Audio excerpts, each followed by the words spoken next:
Hey, ladies and gents, this is your girl, Brianna Jovahn, and we are here with another episode of What's Good podcast. We are super excited because we are now recording season 10. And if you haven't caught up, we're going to talk about all things wealth management. Until then, we have a few more episodes. We're just going to do quick recaps for season 9, which was about wellness. So please be sure to let us know what your thoughts are. And if you're enjoying it, send us a review.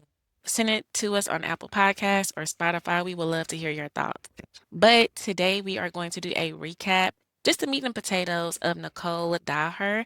She has a clinic in Houston, Texas, but they're spread throughout the US. And you're going to learn more. Let me not say too much, but you're going to learn more and a little bit about her story. So thank you so much for your support with the What's Good platform. And again, we will see you in season 10 coming soon. The What's Good podcast. Your number one source. To all the keys in the industry. With Brianna Jovahn. It's the What's Good podcast. What's good?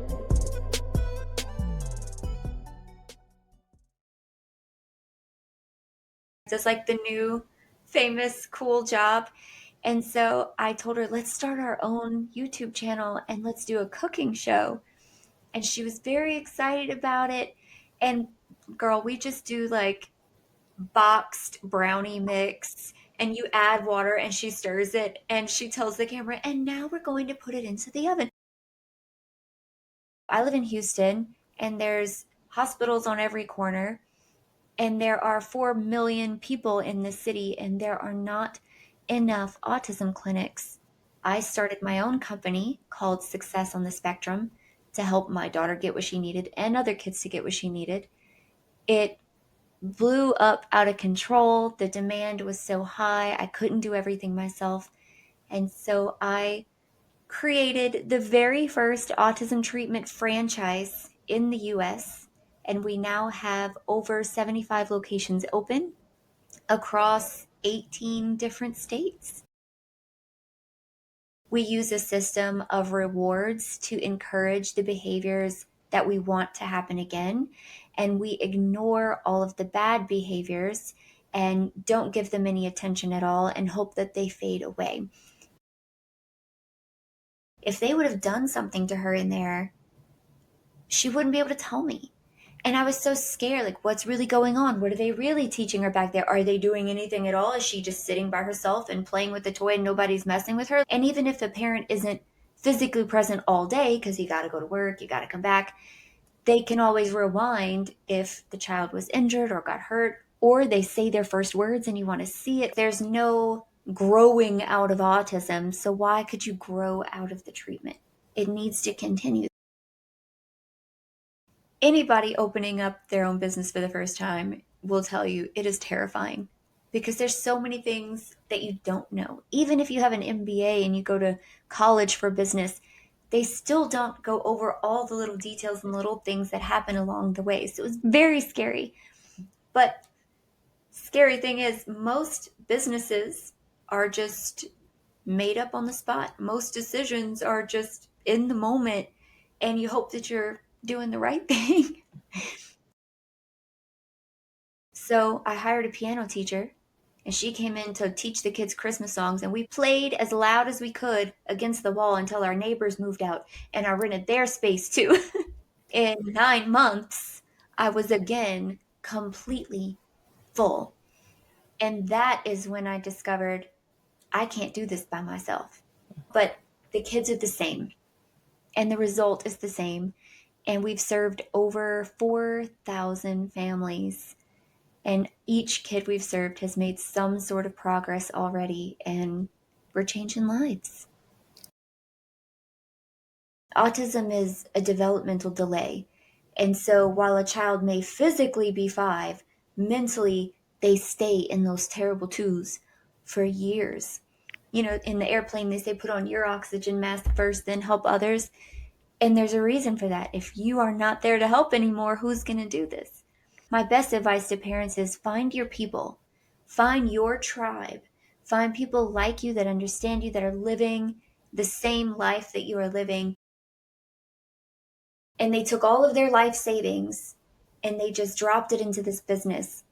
And now I feel like, okay, I hope I wasn't lying to these people. I hope this thing works out because I would be really guilty if I like financially ruined these people for my dream. And then COVID hit. I was like, whoa, I didn't have to worry about all this. We were still able to help these families. We were still able to treat these kids. We were able to keep going with them, to discover that the business that you built is not only surviving, but thriving when other businesses were shaken. And it pleases me so much that I didn't lead my franchisees to their financial ruin. And it's going to happen again. I mean, Yeah. there's no such thing as one illness, one and done. It's going to happen again. Now, we're not going to be as freaked out the second time and we'll be more prepared the second time, but it will happen again. And, you know, everybody has business ideas. Oh, I'm going to do this. And wouldn't it be fun to do that? And I think you have to think about what's going to happen during the downturns. How am I going to prepare for stuff like that? My daddy told me this when I was a teenager, and I didn't know how much I would apply this to my life. But he said, you are the people that you hang out with. And not everybody has the same goal as you. Not everybody has the same thing in their heart that they're going after. Some people just want the money, they just want the paycheck. Find the people that will help you reach that goal, that will help you accomplish that goal in a positive way, that will make your life a living heaven and not a living hell. We'll buy that plane ticket for you. And we're excited to meet everyone who is willing to jump in our boat and help us paddle these kids to a better place. Because it takes more than just one. I love that so much. So I'll be sure to make sure we will share that information so the people can come out and fellowship. I mean, see the different opportunities out there. For I know the plans I have for you, declares the Lord. Plans to prosper you and not to harm you. Plans to give you hope and a future. And this is Jeremiah chapter 29, verse 11. Your destiny will come for you, and all you have to do is answer the call. If something tugs at your heart, follow that and lead that into wherever it takes you. If you haven't done it already and you are listening, please leave Brianna a 5-star review on whatever platform you are listening to, because this girl is doing the Lord's work and she's spreading good news about all kinds of, not just wellness, but all kinds of life and inspiration that you can apply to all aspects of your entire existence. And she deserves to get praised for the work that she is doing. Thanks for joining us for another episode of What's Good podcast with your girl, Brianna Jovahn. If you found today's discussion inspiring, don't forget to hit the subscribe button on your preferred podcast platform. Explore additional resources on our website at whatsgood-productions.com and find our social media links listed in the show notes. Stay tuned for more captivating stories ahead. Until next time, stay blessed and keep uplifting your community.